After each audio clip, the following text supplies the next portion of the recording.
Welcome to the Payments Strategy Show. I'm Joshua Silver, founder and CEO of Rainforest. We help software platforms embed payment processing into their core product to grow revenue and improve customer retention. I am here with some incredible guests, Ed Marshall and Theresa Kananen, who are repeat guests. We previously had an amazing podcast, which we'll link to in the notes, but they're here today to speak with us more specifically about common questions that we hear around payment aggregation and money flows. Ed and Theresa are both partners at Arnold Golding Gregory, and they are co-chairs of the FinTech Committee. Thank you both, Ed and Theresa, for being with us today. Thanks for having us. It's a pleasure. So to get us started, there are a lot of words and acronyms around different payment models. Everything from ISO, wholesale ISO, PayFac, managed PayFac, marketplace, merchant of record, many more. Can you tell us a little bit, what is payment aggregation and which of those models are considered payment aggregation and which ones are not? Sure. So I'll take the first one. The concept of payment aggregation, I think, is generally taking a bunch of merchants and aggregating their transactions and sending them up through a single MID. And they can be subledgered such that you can trace down where the transaction originated to a sub-merchant ID, but generally you're taking a bunch of different merchants and running their transactions through a single MID. The ones that of the acronyms you mentioned would qualify as some kind of an aggregation are generally payment facilitators or the merchant of record model. The marketplace is its own special animal. Certainly we've all seen things, the Amazon of the world is the classic marketplace example. And you know that when you go and you buy something from Amazon, Amazon is going to show up on your bill and you're paying Amazon, even though there are many different merchants on there from all over the world or the country, wherever it may be. But these marketplaces, that's another example, are the ones you're actually doing business with. There are some differences there, but those are concepts generally of aggregation, taking many and running it and through this condensed model where you have a single point of consolidation. And I often get asked, what is really the difference between PayFac and a marketplace? And it sounds like with a marketplace, at the end payer, typically a consumer, would know that they're dealing with that marketplace is holding themselves out as the merchant. Whereas in a PayFac model, you've got a software platform or a payment facilitator, someone like that, that's facilitating payments for smaller individual merchants, and the end payer thinks they are transacting with that end merchant. The PayFac is largely behind the scenes for the most part. Would you say that's a good breakdown of the differences? Absolutely. There are a number of very substantial differences between them. We're taking the broad stroke of which deal with payment aggregation and which do not. We've sorted the ones that we've talked about into the broad bucket of these deal with payment aggregation, but that does not mean that they are all similar. We've only painted with that very broad brush right there. Yes, what you have said is true. The marketplace is out in front. It is customer facing. It is market facing, just as the name suggests. Flow of funds is one very important distinguishing factor that we've not yet discussed. A payment facilitator can be in the flow of funds, meaning taking title to funds, but it does not have to be. It can be more of traffic control, telling a bank where you send the funds and pointing that it needs to go to that sub-merchant. But I myself, as a payment facilitator, am never actually going to touch the money. I'm just going to point to where it should go. Whereas a marketplace, as conceived of in the card brand rules, and more particularly in the Visa rules, has to take possession of the funds. That is sort of the essence of being a marketplace as conceived of in the card brand rules. So that's one very important difference. And then, as you said, being behind the scenes versus being customer facing is another very important difference. We'll talk a little bit more, and so I don't want to jump ahead too much since it's coming in the script, but obviously risk allocation responsibilities, these are very, very important differences between all of the models as well. But I will not steal the thunder from later questions by getting into that prematurely. Fair enough. We'll keep moving on to those questions then. As we talk about a merchant of record, so a little bit different than just a marketplace, but a merchant of record specifically, What legal obligations does a platform take on when they step into that merchant of record role? Sure. And I think, like every question in payments, when you say legally, I think we broaden the umbrella a little bit to encompass card brand rules, because while not having necessarily the force of law, although, and this is one area where they kind of do, they tend to operate like laws. So first and foremost is, if you're the merchant, you have to transact with the consumer in your own name, hold yourself out as the outlet with which they're doing business, and handle disputes. And that's, just the Visa definition of a merchant. If you're not that, then you have to be something else: a marketplace, a payment facilitator, or some other entity. But legally, I think there are two main areas I would focus on. One is money transmission. So if you're the merchant of record, you at least need to give thought to the idea that you might be a money transmitter, especially if a regulator doesn't buy your argument that you're truly the merchant. If they view you as a conduit to transmit funds from the purchaser, or you receive settlement funds and you transmit it to the sellers on your platform, that may expose you to MTL licensure. But really the biggest one, and I think the scariest one, is underwriting and risk monitoring. Because what we've seen, the Federal Trade Commission is the biggest regulator in the payment space. They have gone after merchants of record really hard for saying that, look, if you're going to operate in this kind of gray area as a merchant of record, and I say gray area because if you look at the card brand rules and do a Control F search for merchant of record, you're going to come up empty. It's not a defined concept. There are merchants and there's everybody else. But if you're going to operate in that space, the FTC certainly expects merchant of record model operators to do the same sort of underwriting, risk monitoring, and ensure the same level of transparency for the people operating underneath their mid as a processor or a PayFac would.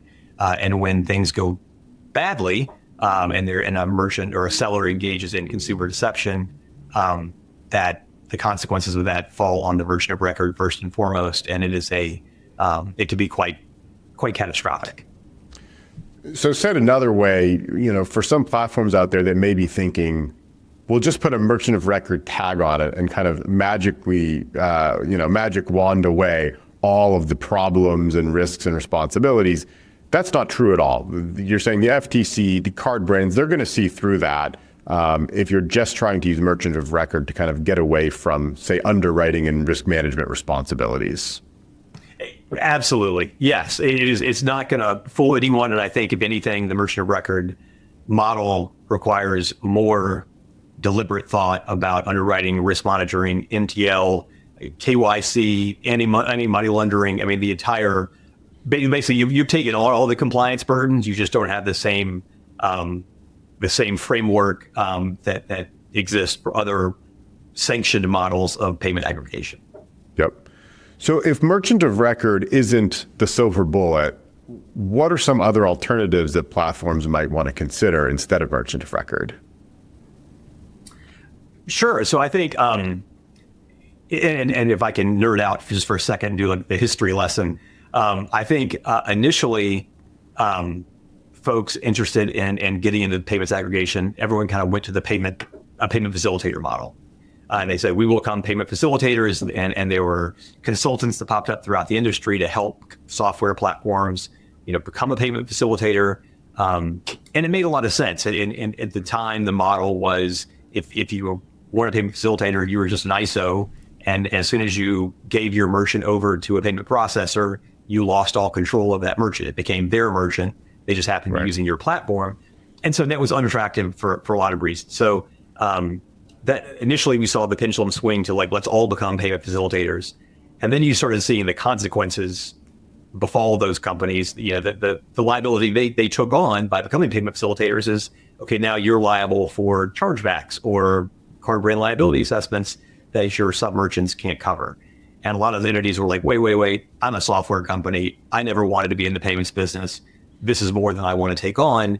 And others observed that. And I think that where the model has gone since then is moving to more of a payment facilitator as a service, where you're gonna hire a PayFac. Yep. They're going to do the underwriting, risk monitoring, KYC, AML, But there's been a paradigm shift from that old ISO model, which is it's no longer, if I send you a merchant, they're your merchant. It's Right. They're my customers. I'm going to be using your rails. So you'll get revenue, I'll get revenue. But at the end of the day, when I decide to take that merchant elsewhere, I'll be allowed to. And I'm like Theresa, I'm going to have to bite my tongue and not get ahead of us on the questions. But that is something that any software platform needs to pay a lot of attention to, is what their contract says about merchant ownership. Yeah, and we'll come back in a little bit before we wrap up to non-solicitation, which is certainly a hot button issue. Before we get to that, though, I want to talk a little bit about reserves. This is one of those areas that can sometimes feel like a sledgehammer instead of a surgical scalpel for risk management, where providers are kind of throwing the book at people. Let's say a platform has decided to work with a payments as a service provider. They're taking on the risk and compliance. From a legal standpoint, can you talk to us about why do reserves exist and kind of how are they used? Sure. Reserves are one of the most important risk mitigation tools in the payments industry generally. And there are a couple of reasons that they exist even beyond that.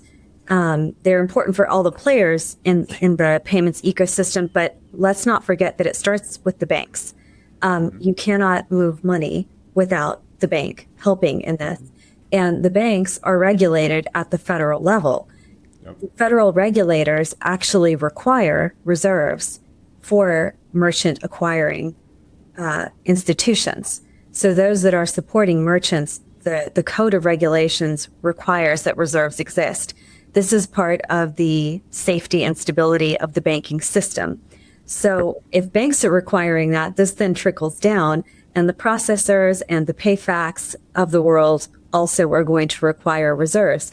And the reasons to have reserves are maybe you get a flood of chargebacks, not necessarily from fraud, because we can all imagine that there's a bad a bad merchant or a scammer out there. But lots of things happen in life in the vein of force majeure. Like you Have a summer camp and all of a sudden there's a flood and your campgrounds are gone and everybody charges back. There's nothing that anybody did that was fraudulent or wrong, but you have a lot of chargebacks, and maybe you don't have the financial wherewithal as the camp merchant to pay those because you spent all the money getting ready for the camp that you now cannot host.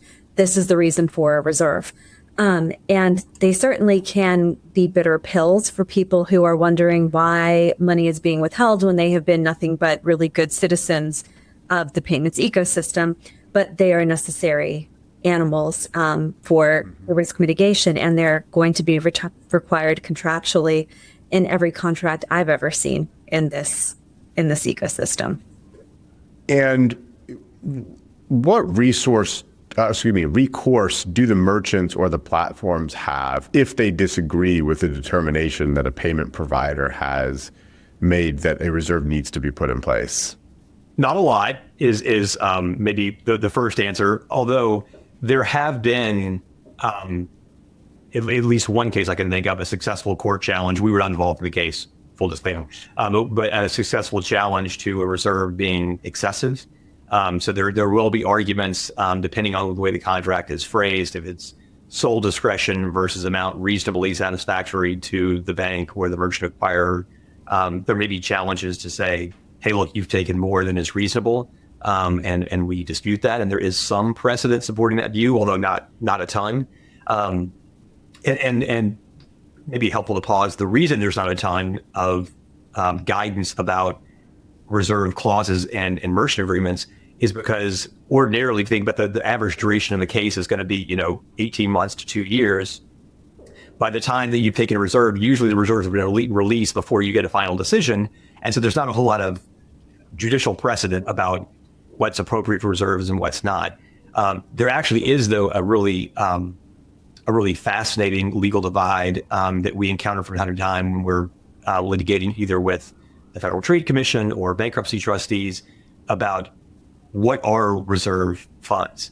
And it depends in part in the language of the contract, but there is a broader philosophical disagreement about whether when a merchant acquirer or their bank receives settlement before they pay it over to a merchant, put in reserves, whether that money really belongs to the bank or the merchant acquirer, or it really belongs to the merchant. You're almost holding it in trust. Yep. Some recent Visa rules suggest that it really should be the merchant's funds. There's a long line of cases though saying to the contrary. And so again, if a merchant's looking for recourse, there may be legal tools in the toolbox, but I would not get too excited about those tools. And you may also find that by the time that you've launched a legal action to recover reserves, you would get them back anyway, just into the ordinary course of business.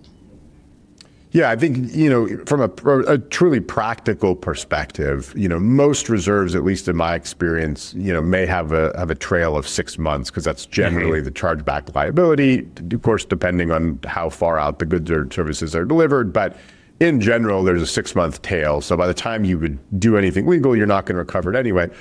Also, I think for most smaller merchants, the amounts involved aren't going to, warrant a full legal case anyway, which of course could be quite expensive. And so, I think I'm going to put a punchline on this one of, on a practical level, there's really not a lot of recourse that most merchants have, except for truly extraordinary cases.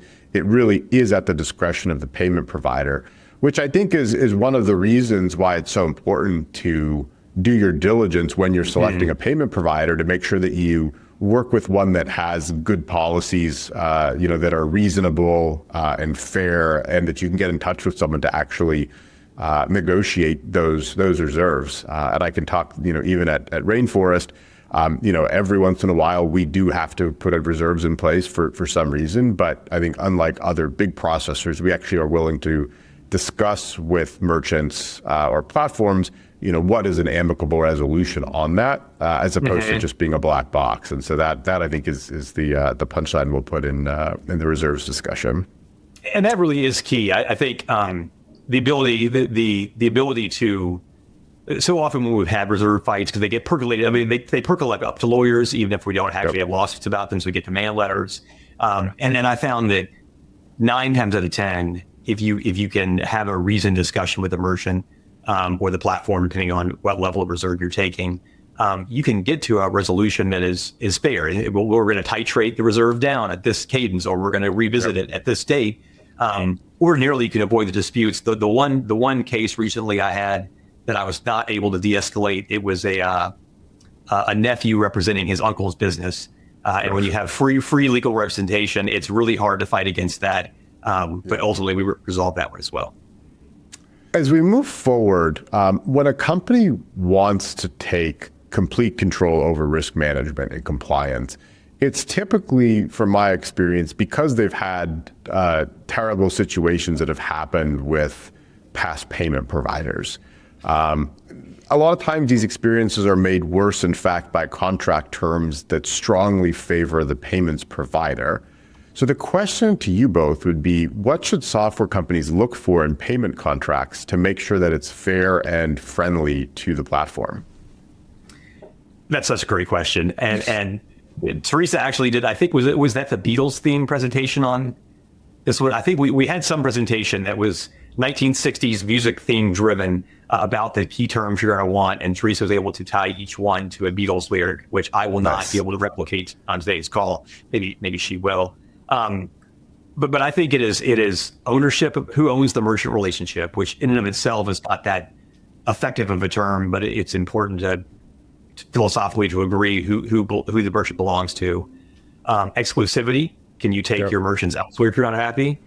Are you going to have migration assistance so that, if merchants have built a bunch of tokens over time, is there a mechanism to get them to a new provider that's relatively seamless and doesn't frustrate merchants?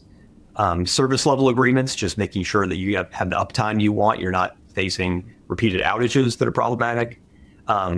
Termination rights in the event of whether it is, you've amended pricing in a way I disagree with, or you have changed functionality, or there's been a breach of the SLA, for example. Can I now leave the contract without paying an early termination fee?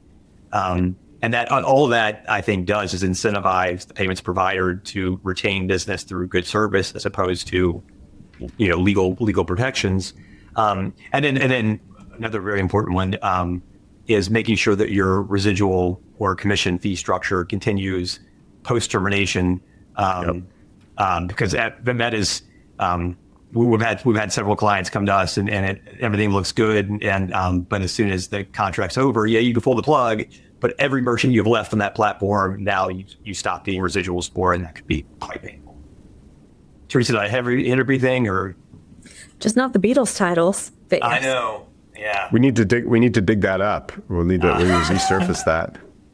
A couple of last questions before we wrap up. At least once a week, sometimes more, I hear from vertical software leaders that are really unhappy with the payments provider. They, in many cases, unfortunately, have agreed to punitive terms like exclusivity, non-solicits. Maybe they have 3 or more years left on the contract. They want to get out, though. Are there situations where poor performance by that payments provider can give the platform cause to terminate? And if not, what are some of the other options available to the software platforms to get out of this very restrictive or punitive even contract? So I'll give you the lawyer's answer of it depends. Okay. Yes, I'm sorry. Don't roll your eyes, Joshua. It's the answer. So the answer is maybe. It depends on a couple of key provisions in the contract because it's going to be dependent on choice of law, for one, as to the tolerance in any given jurisdiction for restrictions on the ability to go out and do business elsewhere. Not all jurisdictions are going to necessarily be tolerant of exclusivity provisions or tolerant of non-solicitation provisions or restrictions on the ability to compete in any way. Those are definitely falling out of favor generally. And there has been, most of it is in the employment context, but especially after the FTC's general attempt to ban non-competes in the employment context failed, you're getting a lot of different state level legislative attempts to fill that gap. And some are succeeding, some are failing, but what you're also getting is a lot of zeitgeist generally and case law that's antithetical to these sorts of restrictive covenants. And so part of it is, where's your contract? It may be that that jurisdiction is trending against those sorts of restrictions, and you might be able to get some traction there if you're in one of those jurisdictions. Another is this concept of material breach. So if you have a restrictive covenant and you're hoping to get out of it and you've had really poor performance from your provider, what did they promise to do? If they have breached the service level agreements or they have promised to give you certain reportings or metrics or something like that, and they've fallen down on the job over and over and over again, it may be that they have materially breached such that you could trigger some kind of a notice and cure procedure or something like that that would give you an avenue eventually to exit, and that would terminate, or perhaps their breach is so bad that you could say your breach is so terrible that it now excuses my performance, including my honoring of whatever restrictive covenants I'm trying to get out of. So it will be contract to contract, but when you have had such a terrible experience, it's worth looking to see if you can pinpoint what promises may have been breached to you to see if that's a lever you can pull to get yourself out of whatever it is you're trying to exit. And in your experience, do you see most contracts have SLAs and have kind of promises in there, or it's just kind of a more general, we're unhappy with them versus a specific claim that could be, tied to a breach? So I'll tell you, I see very form terms used by certain companies over and over and over again. And for certain companies, their contracts are so routinely disfavorable that it is very hard to exit, even if perhaps they were just to bring sleeping bags into the office, shut down their systems, and take a Rip Van Winkle style nap. I think you'd have a hard time getting out of the contract. A sad reality. For others, the contract may not be great and it might be hard to exit, but there would be enough wiggle room. For example, maybe you don't have exclusivity. You might not be able to exit that, but you might be able to start boarding somewhere new and having, you don't need to necessarily have a knockdown, drag out fight to just say, I'm going to go next door and start something new. And maybe we'll attrit this volume over time or something like that. So I would say it tends to be very uniform per provider. And your chances of an amicable exit very much depend on who you're dealing with. And I think just a couple other points just to maybe tie a bow on it. But one is tortious interference. So even if you have addressed the contractual claims, you have to worry about you still may have exposure for tortious interference. So it's really important to. And for our listeners, what is that? Oh, sorry. Yes. So tortious interference is the idea that usually as a stranger to a contract, I cannot use bad conduct to get you to breach your contract with someone else. And if I do, then I'm liable for the tort of interference. Even though I have no contractual non-solicit obligation myself, I have encouraged merchant to terminate their relationship with you, either a contractual relationship or a business expectancy that they would have entered into contract with you, but for my interference. State laws on tortious interference vary so widely.